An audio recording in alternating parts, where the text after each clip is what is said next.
Hi friends, welcome to Apache Studies YouTube channel. This is part 52 in Azure Synapse Analytics playlist. In this video, we are going to discuss about how to manage library packages for Apache Spark pool in Azure Synapse Analytics.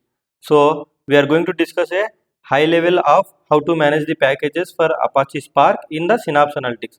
We are also discuss about default installation level. What is default installation level? And at a default installation level, what packages we will get? We are also going to discuss about it. So to discuss more about this, let's go to whiteboard here. So firstly, what you have to understand is you have to understand what is package means actually. So let me go back to presentation. If you go back to presentation, first let's understand what is library. Library is nothing but think like the reusable code that can be used by some other people as well inside your program or inside your company, right? So for example, let's assume many people need in your company something called addition function. So you create a Python code that will do a addition of numbers, and then that Python code you can share with all the people, right? So sharing with all the people same code again and again is not a best way, right? So what you will be doing it actually is you will converting this code as a package actually, and then you will be sharing this package with everyone, and everyone will install that package on their systems so that they can make use of this addition function. So if you have watched my Python playlist, and especially the 55th video in the Python playlist, then you will know this already. If you haven't seen this video, please watch this 55th video where I explain what is package in Python and how to create a package. So if it is a Python, this package file will be .wl extension file, that is called wheel file. If it is a Java, then the file extension will be like a .jar, that means jar file. Okay, so think like package is nothing but like a compiled file of your library. Library is nothing but like your code only. So whatever the reusable code you generated, so people used to call it like a library. So I have a library of the functions which someone can use it to work with Excel files, something like that, right? So library is think like a code developed by someone that can be reused by many people. So in this case, in Python, sorry, in notebooks or in Synapse, so you, let's assume you have a need of using this reusable logic. Someone written some function that is having some business logic according to your requirement, and inside the Synapse notebook you want to refer this function. So for that, what you have to do, where this function is there, that entire code has to be converted as a package first, that means wheel file, and then this wheel file has to be installed on the Spark pool, right, on the Synapse pool, so that the notebook, whenever it runs on the Spark pool, it can understand that function what you want to use it, and your logic will work accordingly. So I strongly encourage you to watch my Python playlist, especially the 55th video. So now let's go back to presentation. So there are three types of packages, or at three levels we can install the packages in Azure Synapse Analytics. One is default level, another one is Spark pool level, another one is session level. What is default level? So default level means nothing but like think like whenever you create a Spark pool, right? So that Spark pool will also automatically contain some packages in it. No one installs it. Synapse will automatically install some packages in it. We are going to practically see that. So that is called a default level. So now let's assume you want to install some packages at the pool level.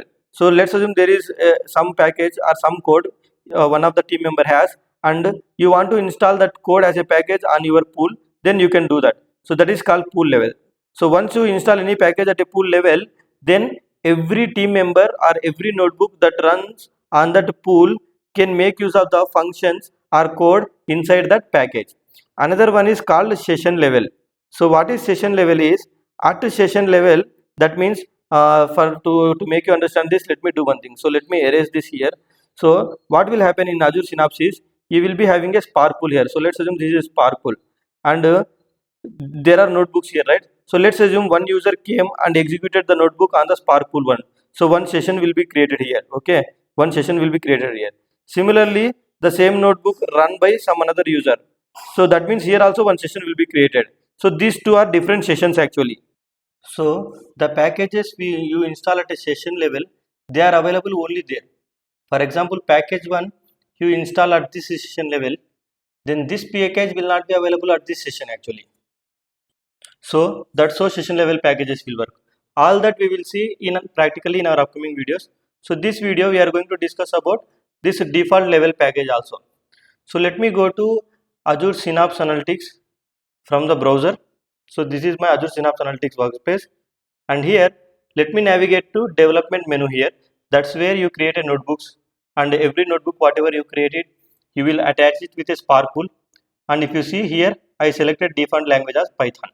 So if you have watched my Python playlist, you know that, for example, if you want to know whatever the Python version you install in your system, then you can open a command line on top of your system and execute Python space hyphen hyphen version, right? So let me execute it. So in my system I have Python installed. So and I also said that if you have installed Python automatically, then Python will install some packages by default, right? So if you want to know whatever the packages available in my system, what you need to do, you need to use execute this pip space list command. So let me execute it. This is going to give me list of packages which are available in my system. That means all these packages are installed in my system automatically. So now this command line is working on top of my OS in my laptop. So on my laptop, whatever the packages installed, that's what it is showing me. Now if I go back to workspace, this notebook is running on top of this Spark pool. So now on top of this pool, if I want to know whatever the packages installed, what I need to do is, in the cell I can execute the same pip list command here. So let me execute here pip list code here. Let me hit shift enter button to execute this cell. So this is going to give me on this Spark pool whatever the packages available. You see there are so many packages installed on this Spark pool. I never installed this, right? So all these packages on my Spark pool came automatically. So this is called default level package installation. So that means Synapse itself will take care of installing some packages on top of your Spark pool. So in the default level package installation process, Synapse will install pandas. Synapse will also install some useful packages which you have to work with like Azure. So there are so many Anaconda and lot of things it will install automatically. Still, if some reason you see some package is missing here, in that case you need to install a package at a Spark pool level or at a session level depending upon the use case. That we will be discussing in our upcoming videos. And I hope you know that how I created this Spark pool, right? In my previous videos I shown that you have to go to management menu, and from here under Apache Spark pools you need to create a pool. So let's go back to our presentation. So I hope now you got it what is package management means, and at what levels we can install packages. We have discussed about default level package installation, and also we have practically seen there are so many packages at a default level already available, right? So please stay tuned. In our upcoming videos we are going to discuss about how we can install one package at a Spark pool level and also at a session level. But as I said before, please watch my Python 55th video where I have discussed about how to create a package of any Python code as a wheel file. Why? Because the same wheel file we have to use it in our next video to install a package on the Spark pool level. So thank you for watching this video. Please subscribe to my channel and press the bell icon to get a notification whenever I add videos. Thank you so much.